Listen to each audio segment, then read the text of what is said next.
Hi everyone, welcome back to another episode of Tech TV.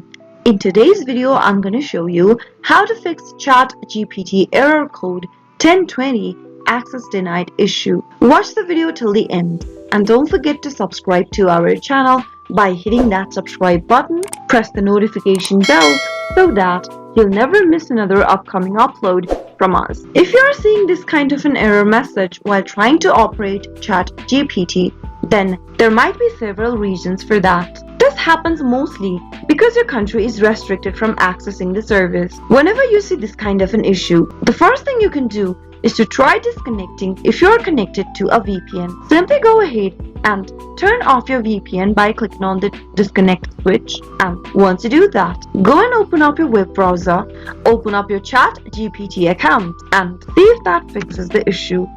If the problem still persists, the next thing to do is to clear your browser's cache and cookies. Click on the three dots at the top right from your web browser and in the expanded menu, click Settings. Now, from the Settings menu, click on Privacy, Search and Services.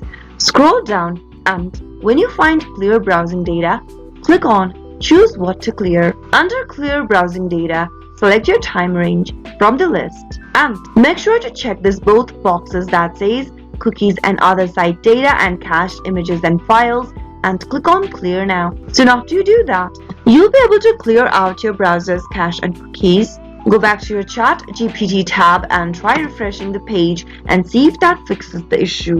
If the problem still continues, then you can try opening up a different web browser and try logging into your ChatGPT account again and see if that fixes the issue. Those were some of the fixes you could try out if you are going through ChatGPT Error Code 1020 Access Denied. I hope the tutorial was helpful to you.